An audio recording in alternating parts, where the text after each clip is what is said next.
Nggak bisa dipungkiri anak muda hari ini, Gen Z hari ini itu punya peranan yang sangat penting, punya peranan yang sangat besar di industri kopi. Oke. Mereka yang hari ini benar-benar mengembangkan, menjalani, ambil bagian gitu. Bor, jadi gue ini juga penasaran, Bor. Hari ini kenapa kok yang yang paling banyak aktif di dunia kopi, mungkin jadi barista ya, itu para Gen Z. Ya mungkin jawabannya sudah tahu ya mungkin ya. Tapi gue penasaran. Maksudnya alasan yang mungkin lebih logis itu kenapa ya? Apa karena memang kopi baru dikenal sama anak-anak Gen Z sekarang yang udah mulai terbuka lebar atau gimana? Karena kan kopi kan juga udah lama sebenarnya kan. Lama banget loh. Lama banget gitu. Tapi gini sih Pak, kalau POV dari saya itu Gen Z itu biasanya seneng kerja atau dia seneng menghasilkan duit itu dari hobi. Ya saya juga di sini ya hobi kopi gitu kan. Jadi kayak hobi kopi apa hobi nongkrong di kedai kopi gitu maksudnya? ya gitu kan, hobi minum kopinya juga. Hobi minum kopi gitu. Jadi terciptalah kan nih mineral. Kenapa nggak sekalian usaha aja gitu ya? Iya. Jadi kayak hobi jalan, duit pun jalan gitu. Maksudnya duit jalan itu duitnya keluar terus jalan-jalan gitu. Gimana? Terus Pak. Masuk terus. Oke. Ya karena gini ya. Industri kopi itu kan memang harus selalu berkembang dan harus terjadi regenerasi tuh Mas. Ya kan? Nggak bisa dipungkiri anak muda hari ini, Gen Z hari ini itu punya peranan yang sangat penting, punya peranan yang sangat besar di industri kopi. Oke. Mereka yang hari ini benar-benar mengembangkan, menjalani, ambil bagian gitu kan. Cepat sekali pertumbuhannya ketika mereka secara nasional gitu kan, bahkan di level global, di internasional pun didominasi juga oleh para generasi muda. Iya. Industri kopi itu mereka mulai belajar bener-bener kursus, bener-bener sekolah nekunin apa aja tentang kopi. Terutama banyak yang menganggap profesi sebagai barista tuh profesi yang keren, profesi yang kekinian untuk saat ini. Gitu. Profesi sebagai seorang barista, sebagai seorang kurator, sebagai seorang roaster, gitu kan, sebagai seorang goalsnya sih rata-rata pengennya jadi champ di bidangnya nanti masing-masing. Kemudian kalau kita tarik lebih jauh lagi, mereka tuh pengen suatu saat jadi owner coffee shop, owner di industri F&B. Nah, latar belakang yang keren ini gitu, ini yang merangsang generasi muda kita untuk mulai mempelajari banyak hal tentang dunia perkopian. Mulai dari hobi ngopi nih, yang kita sempat bahas, mereka yang tadinya terjebak kepada suka clubbing, alkohol dan sebagainya. Sekarang bergeser kepada nongkrongnya di kedai kopi, ngopi bareng, kumpul bareng gitu kan. Habis kumpul-kumpul, bahas sesuatu yuk. Gimana kalau kita bikin bisnis bareng, bikin something bareng gitu. Yang akhirnya menjadi sebuah industri kreatif kan. Gitu. Kayak Rova nih kan misalkan di usia muda. Usia berapa sekarang, Pak? Sekarang tuh 21. Masih kuliah semester akhir, Pak ya? semester 6 masih. Oh, semester 6. Iya. Berarti masih kuliah? Masih kuliah. 1 tahun lagi, 2 tahun lagi, 2 tahun lagi. Ya pengennya sih Pak 1 tahun. Gitu. Kuliah di mana, Pak? Dan saya di Tera Pak. ITERA, Institut Teknologi Sumatera. Jurusan apa? Kita ngambil jurusan teknik pertambangan. Teknik pertambangan. Oh makanya ini Makanya nama usahanya mineral. Apa? Toko kopi mineral.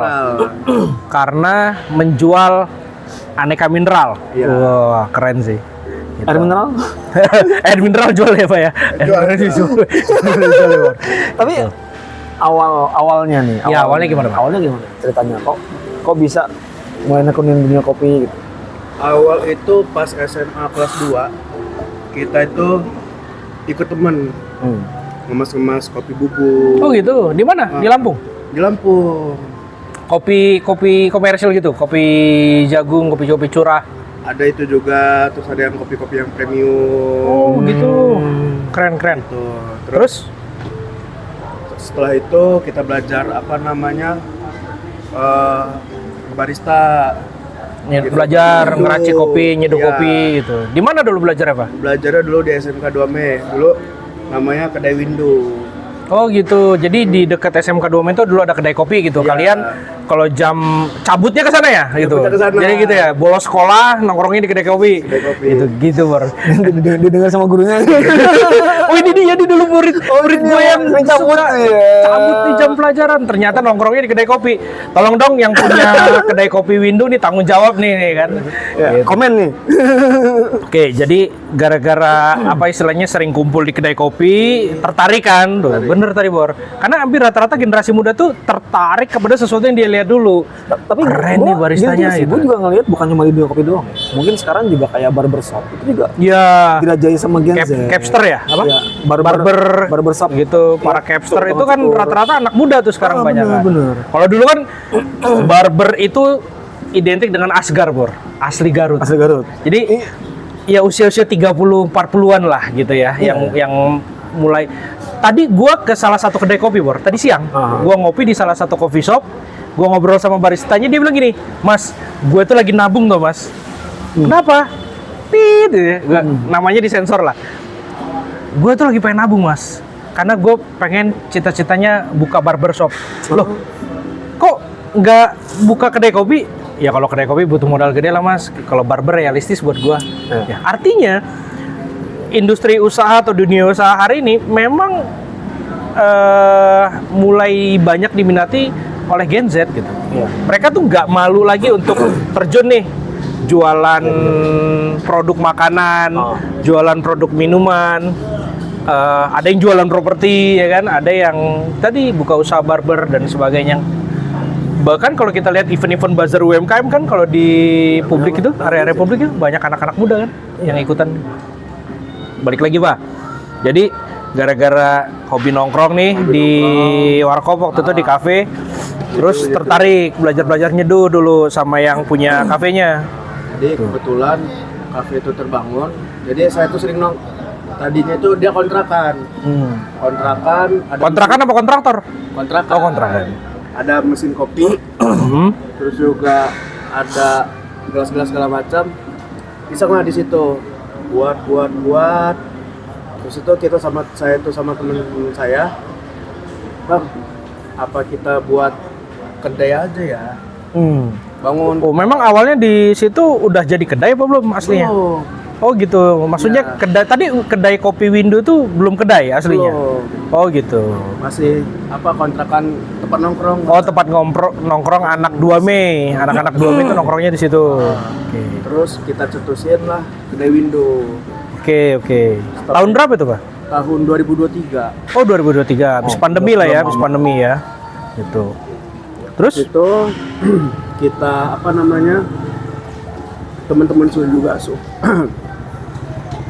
teman-teman juga support. Ya kan udah bangun kedai. Akhirnya kita bangun kedai berdua.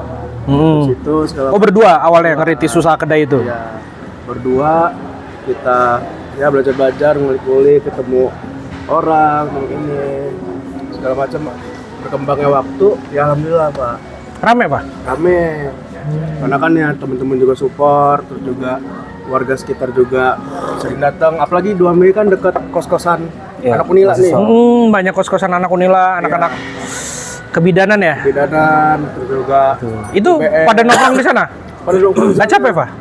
Karena kalau gue sama Mas Tony itu biasanya kalau ke kedai kopi duduk, Pak. Kalau nggak duduk agak-agak lesehan gitu ya, Bor ya. Kan capek, Pak, kalau nongkrong, Pak. Tapi kita dulu sempat pernah jadi anak nongkrong kita, Bor. Iya tuh. Iya.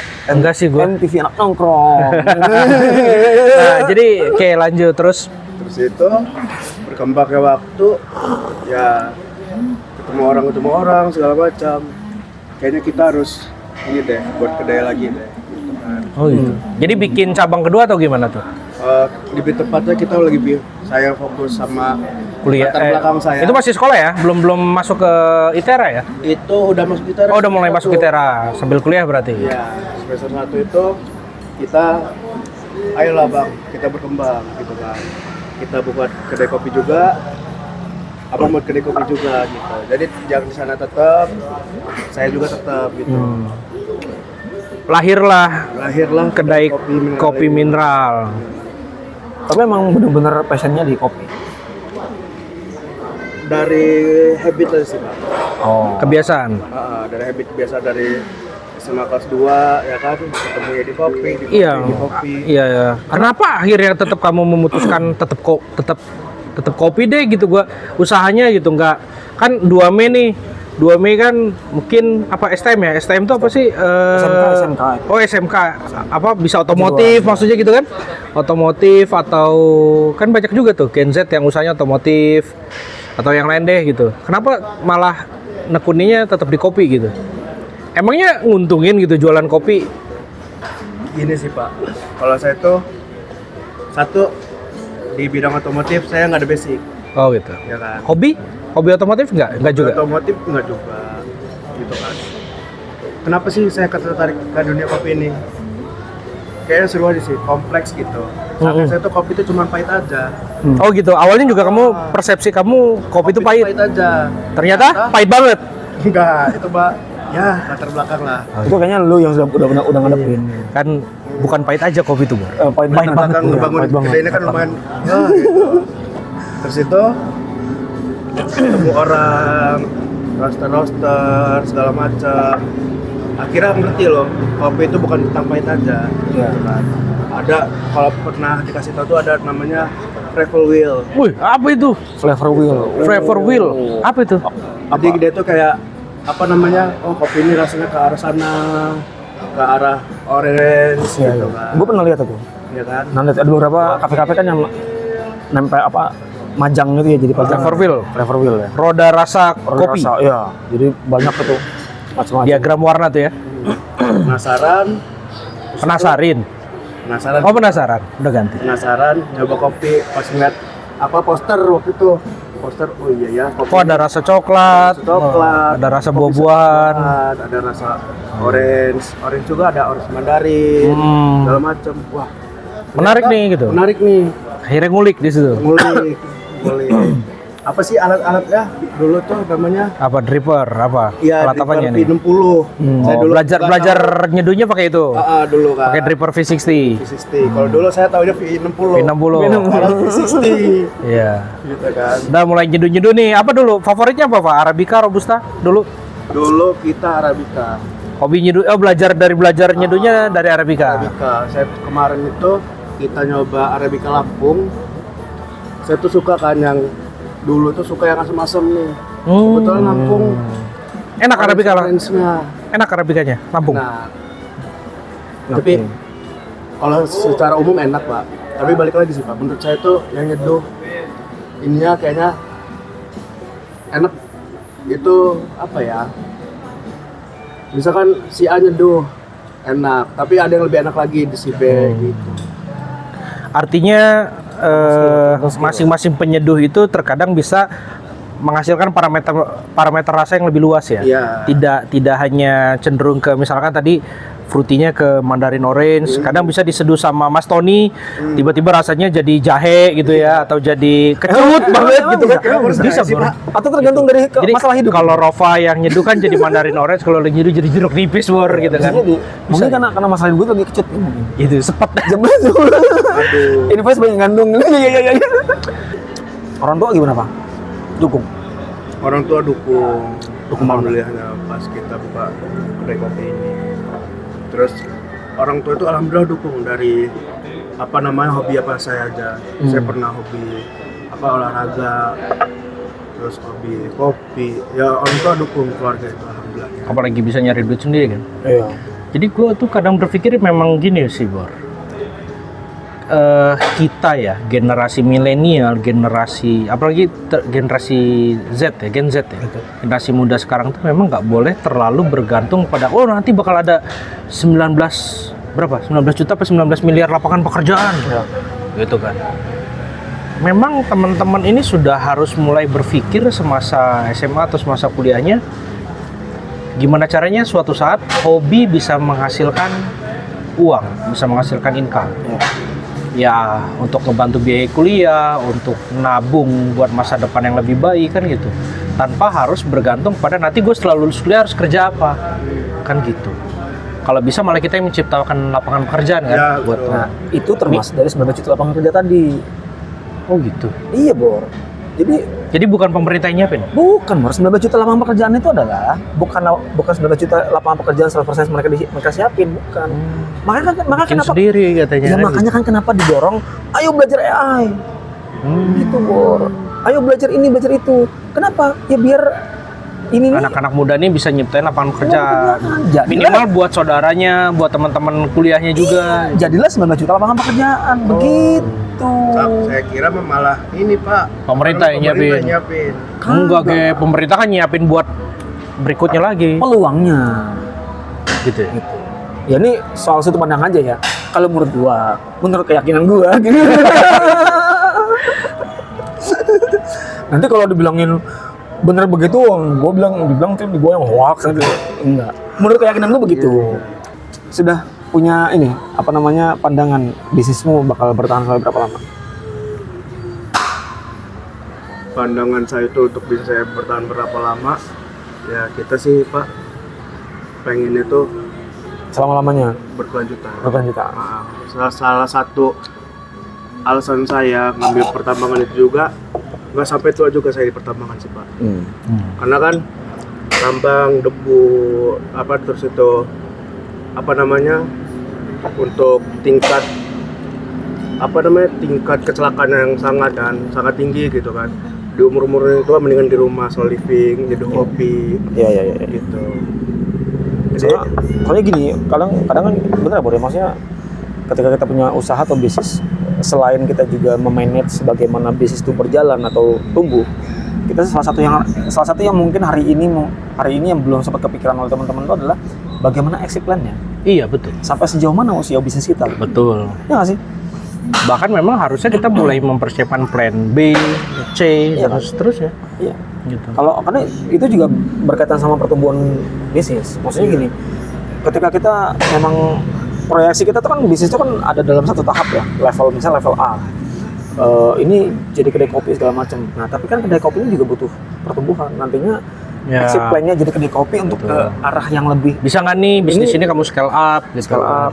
Apakah 1, 2, 3, 10 tahun ke depan masih kamu jualan es kopi susu aren, kamu cuma jualan seduhan kopi aja, atau bisnis ini bisa kamu scale up, kamu bisa jadi supplier, kamu bisa jual mass product gitu. Jadi kamu juga mungkin ya, kamu belum berkesempatan untuk buka atau bermitra dengan Freeport punya kedai kopi di sana, tapi jangan-jangan produkmu bisa menjadi mitra mereka. Produkmu ada di PT Freeport, ada di PT-PT yang lain gitu. Artinya kamu harus punya plan B, nggak cuma kedai kopi yang nunggu orang datang ke tempatmu, nunggu orang pesan baru kamu seduhin, tapi kamu juga punya rencana ke depannya bagaimana produkmu itu bisa secara nasional jadi mass product kan, gitu, diproduksi dalam jumlah banyak. Gitu, bisa bikin brand kapal apa gitu kan, itu kan menarik Bor gitu. itu apa jadi satu pandangan saya lagi sih Pak untuk bisa ke depannya gitu kan. Oke lah. Good luck ya, Pak. Semoga berhasil, kita support lah. Min, tiba-tiba nambang. Tiba-tiba nambang.